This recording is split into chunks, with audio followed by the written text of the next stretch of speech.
Assalamualaikum warahmatullahi wabarakatuh. Selamat pagi Ananda semuanya. Semoga kita semua dalam keadaan sehat dan dapat menerima pembelajaran hari ini dengan penuh semangat. Baiklah, kita akan melanjutkan materi dari pertemuan sebelumnya tentang minyak bumi, yang mana kita akan membahas bilangan oktan. Apa itu bilangan oktan? Bilangan oktan adalah angka yang menunjukkan seberapa besar tekanan yang bisa diberikan sebelum bensin terbakar secara spontan. Dengan kata lain, bilangan oktan juga bisa diartikan bilangan yang menunjukkan jumlah persentase iso-oktana yang terkandung dalam bensin. Bilangan oktan itu menentukan mutu suatu bensin. Apa itu mutu bensin? Mutu bensin adalah kualitas suatu bahan yang ditentukan oleh bilangan oktan. Bensin merupakan salah satu fraksi dari minyak bumi, yang di dalamnya terdiri dari rantai hidrokarbon iso-oktana dan beberapa rantai lurus, yang mana salah satunya ialah heptana. Jadi, bensin itu memiliki dua bahan utama. Yang pertama itu adalah iso-oktana atau nama lainnya 2,2,4 trimethylpentana, dan yang kedua adalah N-heptana. Dapat kita lihat bersama, ini merupakan struktur dari N-heptana dan juga struktur dari iso-oktana. Disimpulkan bahwa semakin tinggi persentase iso-oktananya, maka bilangan oktan dari bensin tersebut semakin tinggi. Misalnya, bensin dengan bilangan oktan 87, berarti bensin itu terdiri dari campuran 87% iso-oktana dan 13% N-heptana.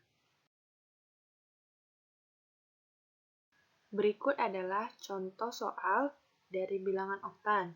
Dari kedua contoh, bisa Ananda baca dan juga pahami bagaimana cara membaca atau menentukan bilangan oktan dari suatu bensin. Di awal tadi, Ibu sudah menjelaskan bahwa bilangan oktan menentukan kualitas atau mutu bensin. Sedangkan mutu bensin itu ditentukan dengan jumlah ketukan atau knocking. Jadi konsepnya, semakin tinggi mutu suatu bensin, ketukannya itu semakin sedikit, sehingga nilai oktan semakin tinggi. Bisa nggak sih Bu meningkatkan bilangan oktan agar kita mendapatkan mutu bensin yang tinggi? Jawabannya adalah bisa, dengan cara menambahkan zat aditif ke dalam bensin dengan tujuan untuk mengurangi ketukan sehingga bilangan oktannya meningkat. Nah, salah satu zat aditif yang bisa ditambahkan ke dalam bensin itu biasanya adalah tetraetiltimbal. Tetapi penggunaan tetraetiltimbal ini memiliki dampak negatif, yaitu pencemaran udara yang sangat parah. Sehingga ditanggulangi, saat ini telah dikembangkan penggunaan zat aditif lain, yaitu metiltersialbutyl ether, metanol, dan etanol. Selanjutnya, kita akan membahas apa saja yang bisa kita manfaatkan dari minyak bumi. Yang pertama itu adalah minyak bumi bisa dimanfaatkan sebagai bahan baku industri petrokimia, di mana petrokimia itu merupakan bahan yang dihasilkan oleh minyak dan gas bumi. Selain itu, minyak bumi juga bisa dimanfaatkan sebagai bahan bakar, baik itu bahan bakar di rumah maupun bahan bakar di industri.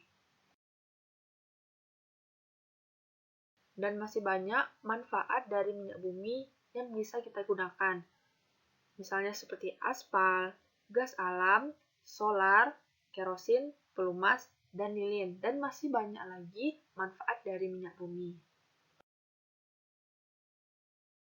Dari banyaknya manfaat minyak bumi, ternyata minyak bumi ini juga memiliki dampak negatif, seperti dampak pembakaran hidrokarbon.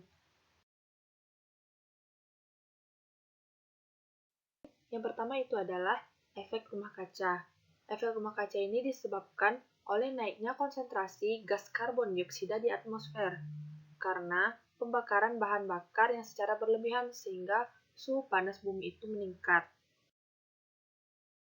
Selanjutnya itu adalah hujan asam, di mana hujan asam ini disebabkan oleh belerang dan nitrogen di udara yang bereaksi dengan oksigen, membentuk sulfur dioksida.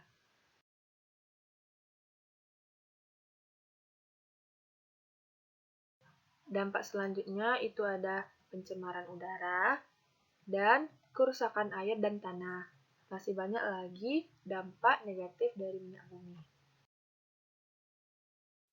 Sehingga kita harus memikirkan bagaimana sih cara mengatasi dampak pembakaran hidrokarbon atau dampak negatif dari minyak bumi. Cara mengatasinya, yang pertama, kita bisa mengurangi penggunaan bahan bakar fosil seperti minyak bumi dan batu bara. Yang kedua, membatasi penggunaan kendaraan bermotor. Selanjutnya, menggunakan bahan bakar yang ramah lingkungan, menempati industri di kawasan yang jauh dari permukiman, dan mengadakan reboisasi. Dan masih banyak cara lain untuk mengatasi dampak negatif dari minyak bumi atau pembakaran hidrokarbon. Selesailah materi kita tentang minyak bumi. Semoga apa yang kita pelajari dapat bermanfaat dan berguna bagi Ananda semuanya. Ibu tutup. Assalamualaikum warahmatullahi wabarakatuh.